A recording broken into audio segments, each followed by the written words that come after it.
Hello everyone, welcome back to my YouTube channel.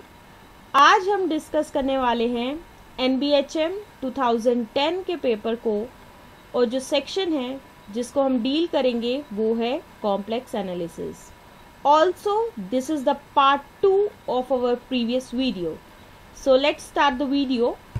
और ये रहा आज का हमारा क्वेश्चन क्या है? Let f from C to C be an analytic function. इस क्वेश्चन में हमें गिवन है कि f जो है वो C से C की तरफ है और वो क्या है? एनालिटिक है। अब इस क्वेश्चन में हमें पूछा क्या गया है कि हमें क्या फाइंड आउट करना है? Which of the following conditions imply that f is a constant function. अब हमें कुछ कंडीशंस गिवन है, उसमें से बताना है कि कौन सी कंडीशन ऐसी है जो क्लियरली इम्प्लाई करती है कि f जो है वो एक कांस्टेंट फंक्शन है। And the conditions are as follows. Condition A है real part of f of z is greater than 0 for all z belongs to c। Condition B है mod of f of z belongs to z for all z belongs to c। Condition C f of z is equal to iota when z is equal to 1 plus k divided by n plus iota for every positive integer k। अब हमें ये तीन conditions given है, तो हमें बताना है कि इन तीनों में से कौन कौन सी कंडीशंस हैं जो बताती है कि f जो है वो एक कांस्टेंट फंक्शन है। तो चलते हैं हम सॉल्यूशन की तरफ। सबसे पहले हम डिस्कस करने वाले हैं कंडीशन ए के बारे में, और कंडीशन ए को डिस्कस करने से पहले हम कुछ थ्योरम और एक डेफिनेशन को डिस्कस करेंगे, जिसके बाद जो है हम कंडीशन ए के ऊपर आएंगे। सबसे पहले जो थ्योरम हम डिस्कस करने वाले हैं वो है Picard-little theorem for entire function. अब इस थ्योरम की स्टेटमेंट क्या है? Range of non constant entire function can omit at most one point. कि इस केस में क्या होता है कि नॉन कांस्टेंट एक एंटायर फंक्शन है, उसकी रेंज जो है वो एट मोस्ट मतलब एक ही पॉइंट जो है वो कम से कम छोड़ सकती है, उससे ज़्यादा कभी नहीं छोड़ सकती है। ठीक है, इन अदर वर्ड्स में हम इस स्टेटमेंट को ऐसे भी कह सकते हैं, if an entire function omits two values then it is a constant function। अगर ऐसा हो जाए कि एक एंटायर फंक्शन है और वो दो वैल्यू को छोड़ रहा है, ये दो से ज़्यादा भी हो सकती है, अगर वो दो वैल्यू को मिनिमम छोड़ रहा है तो इट मीन्स क्या है? वो फंक्शन जो है वो कांस्टेंट फंक्शन है। ठीक है, तो यही है statement Picard's-little theorem for entire function की। अब आते हैं हम एक डेफिनेशन की तरफ। डेफिनेशन है एंटायर फंक्शन की। अब एंटायर फंक्शन होता क्या है? A function that is analytic on whole complex plane. एक ऐसा फंक्शन जो एनालिटिक हो पूरे के पूरे कॉम्प्लेक्स प्लेन पे, उस फंक्शन को हम कहते हैं एंटायर फंक्शन। अब हम चलते हैं हमारी कंडीशन ए की तरफ। क्योंकि हमें गिवन है f from C to C be an analytic function. इसका क्या मतलब है कि f जो है वो एनालिटिक है पूरे के पूरे कॉम्प्लेक्स प्लेन की तरफ। इससे क्या इम्प्लाइज हुआ कि f जो है वो एक एंटायर फंक्शन है। ठीक है, अब हम मान के चलते हैं let f of z is equal to u x comma y plus iota v x comma y, जहाँ पे z जो है वो क्या रिप्रेजेंट कर रहा है? x plus iota y। और ये u x कॉमा y क्या है? रियल पार्ट ऑफ f, और v x कॉमा y क्या है? Imaginary part of f। ठीक है, साथ ही साथ कंडीशन a में हमें गिवन है कि real part of f of z जो है वो ग्रेटर देन 0 है for all z belongs to c। इसका क्या मतलब है कि u ऑफ z जो है वो ग्रेटर देन 0 है for all z belongs to c। अब इससे क्या मतलब निकलता है कि range of f leaves uncountable number of points. मतलब क्या है कि रेंज जो है f की वो बहुत सारे पॉइंट्स को लीव कर रही है, छोड़ रही है। इसका क्या मतलब हुआ? According to the Picard's little theorem for entire function f is a constant function। So therefore clearly condition A implies that f is a constant function. इससे यहाँ से हमें क्या पता चल गया है कि कंडीशन ए जो है वो क्लियरली साफ साफ पता चल रहा है कि उससे एफ जो है वो एक कांस्टेंट फंक्शन है। तो ये रही हमारी कंडीशन ए के बारे में। ठीक है, अब हम डिस्कस करते हैं कंडीशन बी के बारे में। कंडीशन बी को डिस्कस करने से पहले हम कुछ कॉन्सेप्ट्स को डिस्कस करेंगे जो यूज़ करेंगे हम कंडीशन बी के लिए। सबसे पहला जो कॉन्सेप्ट है जो हम डिस्कस करने वाले हैं वो है कॉन्सेप्ट ऑफ कॉम्प्लेक्स कॉन्जुगेट। अब ये कॉम्प्लेक्स कॉन्जुगेट क्या है? द कॉम्प्लेक्स कॉन्जुगेट और simply conjugate of a complex number z equal to x plus iota y is defined as the complex number x minus iota y and is denoted by z bar। अब इस statement का क्या मतलब है कि अगर z is equal to x plus iota y के बराबर है तो उसका कॉम्प्लेक्स कॉन्जुगेट को जो है वो हम z बार से डिनोट करते हैं, वो आएगा बराबर x माइनस आयोटा y के। अब ये जो नंबर है z बार, इसको जर्नली हम रिप्रेजेंट करते हैं x comma minus y point से, जहाँ पे जो है ये पॉइंट ये रिफ्लेक्शन है in real axis of the point x comma y representing the z and it is clearly depicted in the diagram also। अब हम मान के चलते हैं हमारे पास दो कॉम्प्लेक्स नंबर्स हैं, जैसे कि z1 इज इक्वल टू है x1 प्लस आयोटा y1 और z2 जो है वो बराबर है x2 प्लस आयोटा y2 के बराबर। अगर हमें कॉन्जुगेट निकालना है इन दोनों के सम का, मतलब क्या है z1 प्लस z2 का होल बार, तो ये किसके बराबर आएगा x1 plus x2 minus iota into y1 plus y2। अगर हम इसको फर्दर सेपरेट आउट करेंगे तो वो आएगा equal to x1 minus iota y1 प्लस x2 minus iota y2 which is equal to होगा z1 bar plus z2 bar. So the conjugate of the sum is the sum of the conjugate. Okay, अब next concept आता है concept of moduli. The modulus और absolute value of complex number z equal to x plus iota y is defined as the non-negative real number square root of x square plus y square and it is generally denoted by mod of z। इसका क्या मतलब है कि suppose कर लो हमारे पास एक complex number है z equal to x plus iota y के बराबर, तो अगर हमें बोला जाए उसका मॉडुलस निकालो तो उसका मॉडुलस जो है वो किसके बराबर होगा, mod of z is equal to square root of x square plus y square. अगर ज्योमेट्रिकली देखेंगे तो the number mod z is the distance between the point x comma y and origin or the length of radius vector representing the z which is clearly depicted in the diagram also। ठीक है, एक और result है जो हम discuss करेंगे इसी के साथ साथ।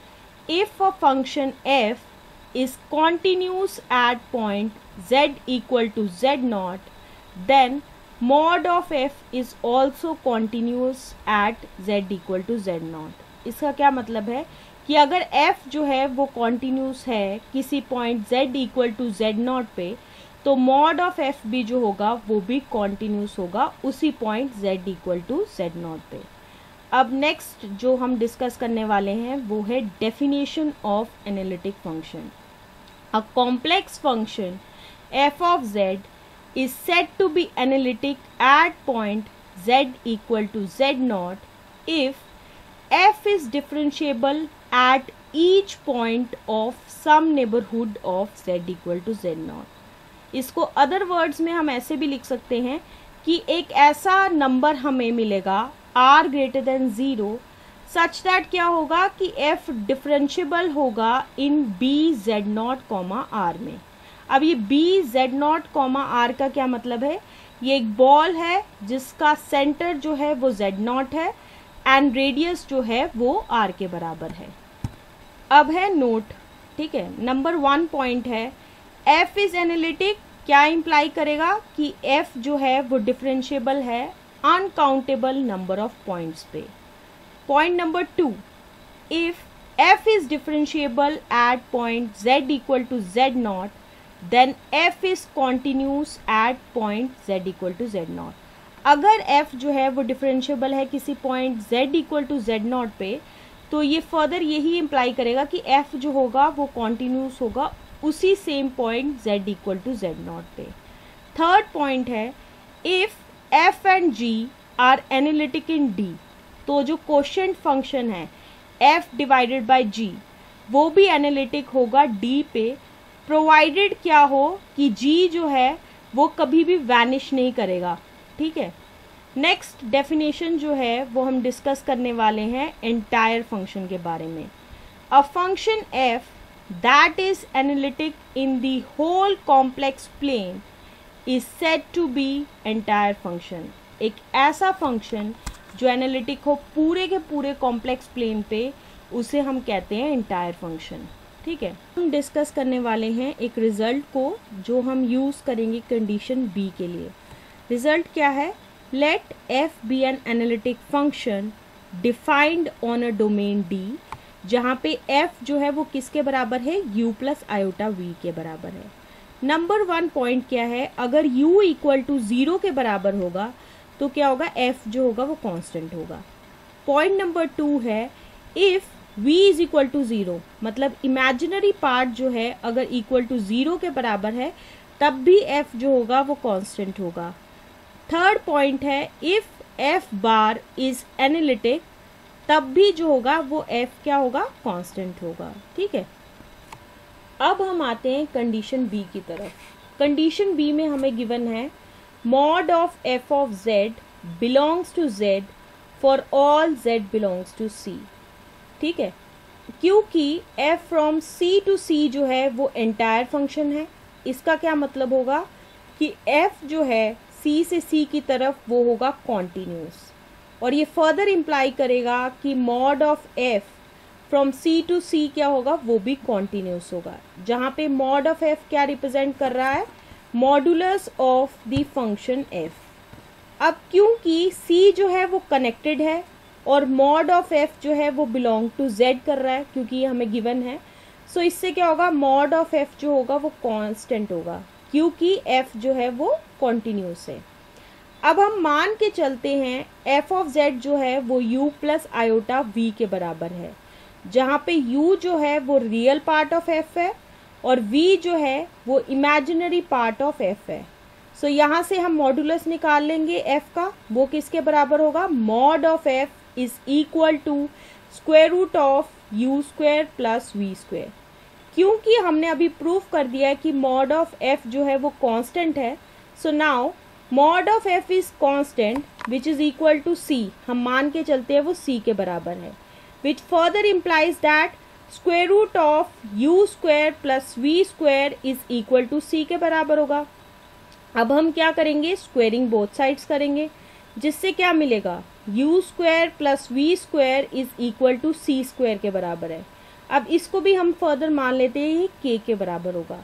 सो इससे क्या मिला? u square plus v square is equal to जो है वो k के बराबर है। अब दो केसेस अराइज होते हैं। केस नंबर 1 है कि k जो है वो 0 के बराबर है। अगर k 0 के बराबर हो जाता है तो u square plus v square किसके बराबर होगा? 0 के बराबर होगा। इससे क्या मिला? u equal to 0 and v equal to 0। So इससे फर्दर हमें मिल जाएगा कि f जो है वो कांस्टेंट है, using the above result that we have discussed earlier also. ठीक है। अब हम चलते हैं केस नंबर 2 की तरफ। केस नंबर 2 में हम मान के चलते हैं कि जो है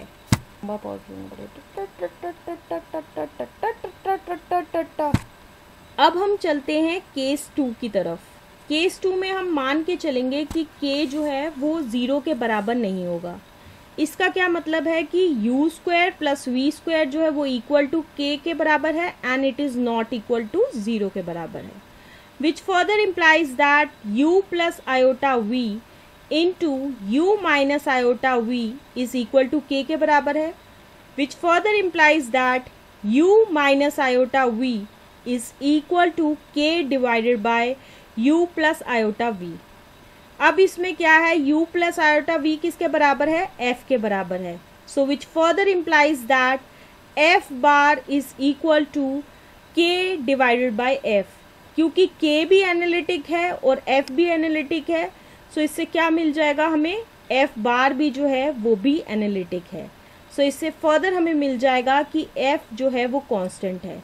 सो देयरफॉर कंडीशन b जो है वो क्लियरली इम्प्लाई करती है कि f जो होगा वो कांस्टेंट फंक्शन होगा. ठीक है, अब हम चलते हैं कंडीशन c की तरफ. कंडीशन c को डिस्कस करने से पहले हम एक थ्योरम और एक रिजल्ट को डिस्कस करेंगे, फिर उसके बाद जो है हम कंडीशन c के ऊपर आएंगे. सबसे पहले जो हम थ्योरम को डिस्कस करने वाले हैं वो थ्योरम है आइडेंटिटी थ्योरम.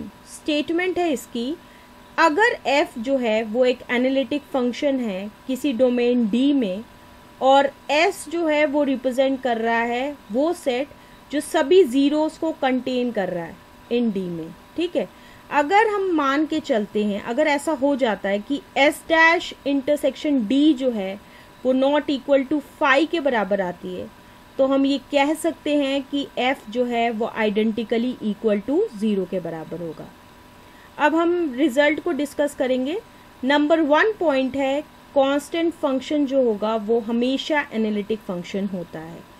पॉइंट नंबर 2 है, अगर f और g दोनों एनालिटिक हैं d पे, तो f माइनस g भी जो होगा वो भी एनालिटिक होगा d में. ठीक है, अब हम आते हैं कंडीशन c की तरफ.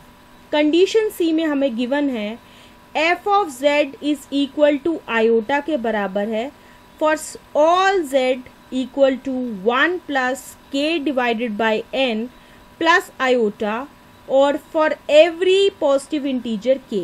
अब for every positive integer k का क्या मतलब है, for all k belongs to n, और साथ ही साथ n भी जो है वो बिलोंग कर रहा है n में, और ये कैपिटल N जो है वो डिनोट कर रहा है सेट ऑफ नेचुरल नंबर्स.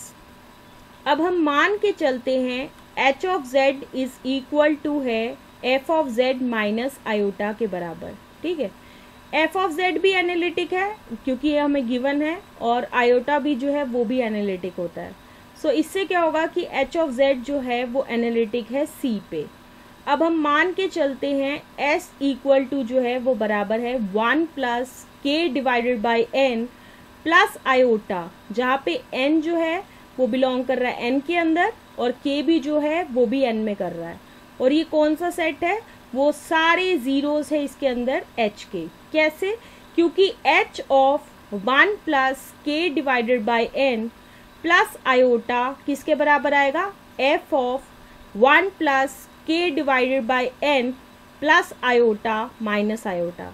यहाँ से क्या आएगी वैल्यू, इक्वल टू होगी iota minus iota which is equal to 0 के बराबर.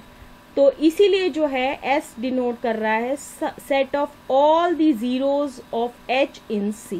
ओके, अब s डैश किसके बराबर होगा, लिमिट पॉइंट ऑफ s का होगा, और ये होगा इक्वल टू 1 प्लस आयोटा के बराबर, और ये जो है वो कंटेन्ड है c के अंदर. That is limit point of s is contained in C. So by identity theorem we have h of z is equal to 0 for all z belongs to C. अब h of z की value put कर देंगे, सो वहाँ से आएगी f of z minus iota is equal to 0 for all z belongs to C. अब यहाँ से होगा f of z is equal to iota for all z belongs to C, which further implies that f is constant. So यहाँ से क्या मिल गया कि condition c भी जो है वो इम्प्लाई कर रही है कि f जो है वो एक कांस्टेंट फंक्शन है.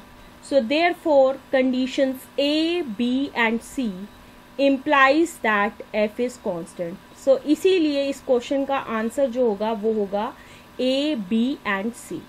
And with the explanation of this question, this is the end of this video. Thank you.